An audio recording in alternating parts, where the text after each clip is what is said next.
उद्देश्य है, देखिए हमारी बात भारतीय जनता पार्टी के कुछ लीडरान से हुए हैं और हम वंचित समाज पार्टी पूरा जितना राष्ट्रीय स्तर के जो भी हमारे पदाधिकारी हैं, हम 7 तारीख को भारतीय जनता पार्टी के प्रदेश कार्यालय में माननीय सम्राट चौधरी के नेतृत्व में अपनी पार्टी का मर्ज करेंगे। उसमें हजारों की संख्या में हम भागलपुर से और डिफरेंट जगह से बिहार के कोने कोने से आदमी आ रहे हैं और उसमें बहुत ऐसे आदमी हैं जो कांग्रेस के भी हैं, जो राजद से हैं और जदयू से जो हमारे संपर्क में, आपको पता है हमारा नेटवर्क, हमारे लोग बहुत जगह है और हमारे साथ वो भी अपना मर्ज करना चाहते हैं। हम जिससे काम करना कि जब उसके साथ हम ज्वाइन कर रहे हैं तो काम करने को उसके जब तक मेरी जिंदगी है तब तक उसके साथ काम करेंगे। मैं पाला, देखिए आपको पता नहीं है, हम किसी के साथ चल रहते मर्दानगी से रहते। हम 22 साल तक नीतीश कुमार के साथ रहे, हमको क्या मिला? अगर हम उसको छोड़े तो उसके पीछे कारण है और ऐसा थोड़ा, अगर हमको प्रॉपर सम्मान देता तो आज हम कहीं नहीं जाते और उसकी नीति नियत स्पष्ट नहीं होती तो हम नहीं जाते। अति पिछड़ा के साथ न्याय नहीं करता, अब नहीं जाते। बिहार में जो व्यवस्था है, जो जंगल राज की पुनरावृत्ति है, मैं भी पहले पार्टी में जदयू में था और मेरा एक कमिटमेंट था मुख्यमंत्री से कि हम अति पिछड़ा को उचित हक और अधिकार दिलाएंगे। लेकिन कालांतर में क्या हुआ, वो अति पिछड़ा में नेता जात, पहले जात को तोड़ा, फिर जात में 4-5 लीडर को तोड़ा, इसके बाद वो बैलेंस करके जब कोई भी अति पिछड़ा की बात किया तो उसको पहले साइड करके दूसरे को ले आया। हम भी उसका शिकार हुए, क्योंकि हम बचपन से ही, स्टूडेंट लाइफ से ही राजनीति करता आ रहा हूं और मैं अगर अपर कास्ट का भी होता तो निश्चित विकटोरन जो समाज का जो कमजोर वर्ग के लोग हैं, अति पिछड़ा हो, दलित हो या जनजाति के लोग हो, वीकर सेक्शन हो, मैं उसकी आवाज उठाता ही। लेकिन सौभाग्य है मैं अति पिछड़ा से हूं। जब मुझे आयोग में चेयरमैन बनाया गया तो मुख्यमंत्री ने हमको कई टाइप का प्रेशर दिया। कभी कुछ दमन पिछड़े को अति पिछड़ा में रिजर्वेशन में शामिल कर अति पिछड़े की हकमारी किया, अति पिछड़े के साथ अन्याय किया। उसका नियत और नीति दोनों ही गलत है। हमको एक रोज टेलीफोन करके बुलवाया और नीतीश कुमार ने कहा कुछ अल्पसंख्यक मुसलमान है जिसको मैं चाहता हूं तो पिछड़ा में डालूं और उसका प्रपोजल भेजिए। नियम तो यही है कि अति पिछड़ा के जो आयोग का चेयरमैन होगा वही मुख्यमंत्री को अपना प्रपोजल भेजता है और मुख्यमंत्री सरकार उस पर चिंतन मनन कैबिनेट बैठा के डिसीजन लेता है। और मैंने स्पष्ट कह दिया कि यह किसी भी कीमत पर संभव नहीं है। आपने अंसारी को लिया, पसमिंदा मुसलमान को लिया, हमने इसका विरोध नहीं किया। लेकिन यह कोई कौम है, एक कम्युनिटी है या कोई अति पिछड़ा या पिछड़ा नहीं है। आज आप सोचते हैं कि 36% अति पिछड़ा, जो अभी के परिवेश में अति पिछड़ा का जो 36% रिजर्वेशन रखा है, आप अगर मुसलमान 17% है जिसमें 13% मुसलमान अगर वह अति पिछड़ा में जाता है, मात सैयद शेख सैटाम पठान 3% से 4% है जो जनरल कास्ट में जाता है। बाकी मुसलमान जो है वह चाहे अंसारी हो या कुंजा हो, कबारी हो, पसमिंदा हो, जो भी मुसलमान है वह टोटल अति पिछड़ा में डाल दिया है। ये लगता है कि अति पिछड़ा का आरक्षण डस्टबिन है। हम उसके लिए आवाज उठाया और हमने स्पष्ट शब्दों में कह दिया हम मर मिट जाएंगे, लेकिन यह कभी किसी भी कीमत पर यह समझौता हम नहीं कर सकते हैं। हम अति पिछड़ा की आवाज है और अति पिछड़ा का हक और हुकूमत लेके ही दम लेंगे, चाहे इसके लिए जो पर। तब मुझे एक चैलेंज दिया, मुझे धमकाया, तब तो अति पिछड़ा से हाथ धोना पड़ेगा। हमके लिए हमको कोई दिक्कत ना, अगर अति पिछड़ा के लिए हमको कुर्बानी भी देना पड़ेगा हम उसको देने के लिए तैयार हैं, हम जिंदगी को दान देने के लिए तैयार है। लेकिन इसके साथ अन्याय अत्याचार को हम कभी बर्दाश्त नहीं कर सकते। हमारी लड़ाई वही है और उससे हम प्रभावित होकर हमसे रिजर्वेशन मांगा, हमने वो रिजाइन कर दिया पार्टी से, अति पिछड़ा आयोग से हम रिजर्वेशन दे दिया। हम ये कहते हैं कि जब भी अति पिछड़ा की बात होती है, आपको पता है कि अति पिछड़ा का जो आयोग का है वह संकल्प बना है। हमने मुख्यमंत्री को उस टाइम लेके बोला कि सर इसको आप संवैधानिक अधिकार दीजिए, तो बोला नहीं रतन जी आपको बेसी बुद्धि हो गया क्या।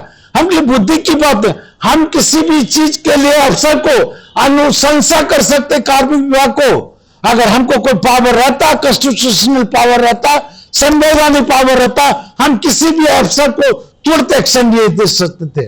ये अति पिछड़ा आयोग एक झुंझुना था और हमको लॉलीपॉप देकर एक साइड में रख दिया ताकि अति पिछड़ा की बात आप नहीं कर सकते।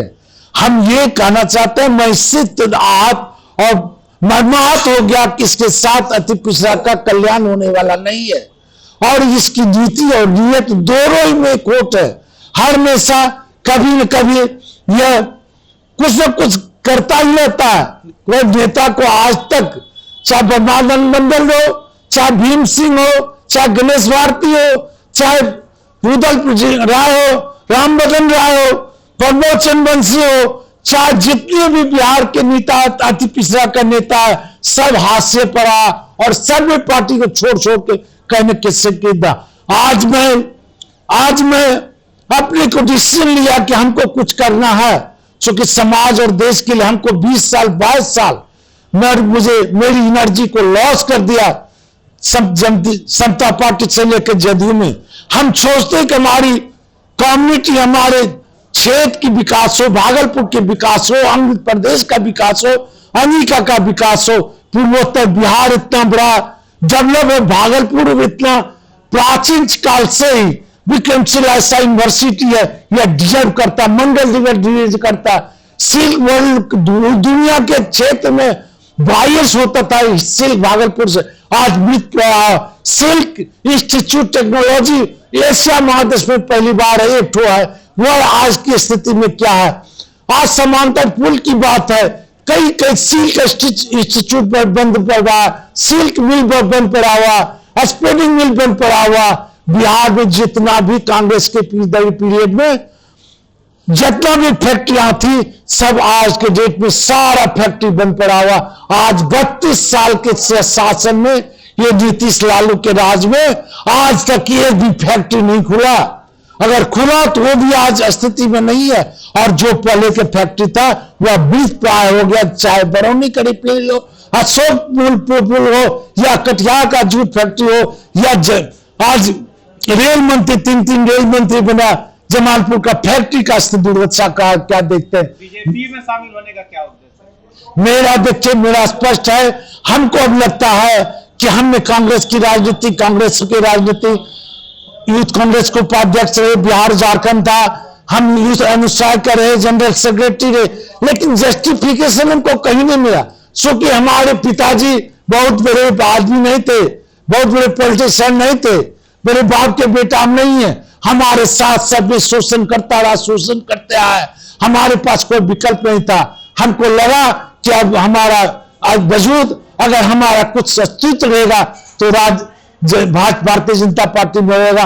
और भारतीय जनता पार्टी का नीति और नियत साफ स्पष्ट, और देश को जिसने, देश के प्राइम मिनिस्टर नरेंद्र मोदी ने देश को इतना गौरवान्वित किया, इतना सम्मान दिलाया, पूरा दुनिया में अपना परचम फहराया। चाहे G20 का मामला हो, या कोरोना का मामला हो, या कश्मीर की समस्या हो, या अयोध्या की समस्या, इतना पीसफुली, इतना 70 साल में पड़ा हुआ समस्या, चाहे जनधन योजना की बात हो, या फिर भोजन की बात हो, या योजना की बात हो, ट्रेन की बात हो, स्पेस में जाने की बात हो, चाहे जिस भी क्षेत्र में ट्रेड यूनियन की बात हो, 36 साल की देश की मुहिम हो, या वर्ल्ड में इंडिया की पोजीशन 5वां हो गया, इसकी बात हो, हम हर ढंग से हिंदुस्तान को आज इतना संपन्न बना दिया कि दुनिया चाइना और पाकिस्तान कल आंख दिखाता, आज इंडिया के सामने इनको बोलने की हिम्मत नहीं करता।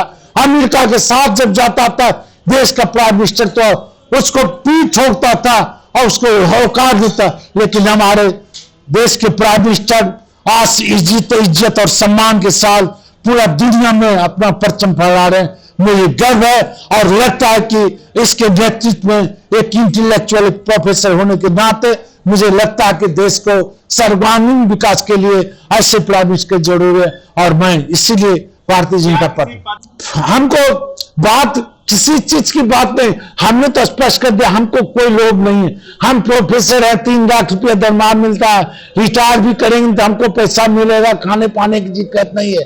लेकिन हम चाहते हैं कि क्षेत्र की कैसे विकास हो। तो हम देखिए भागलपुर चूंकि इतना प्राचीन काल का इतिहास है, यहाँ पहले चंपा, इसके पहले भी यहाँ राजा कर्ण कर रहा। भागलपुर में जैसे मंडल डिवीजन है, भागलपुर में सिल्क सिटी है, भागलपुर का आज प्राचीन काल से विक्रमशिला यूनिवर्सिटी की बात है। आज भागलपुर में केला या मक्का के खेती इतना प्रचुर मात्रा में, अगर इसके संबंधित कुछ फैक्ट्री लगा जाए तो यहाँ का जितना प्रोडक्टिविटी था उसको सही ढंग आज किसान भेजता कलकत्ता कम रेट में, फिर वहां से रिफाइन होके आता। अगर यहाँ इसका उपलब्ध हो जाता तो हम समझते यहाँ के किसानों को फायदा मिलता।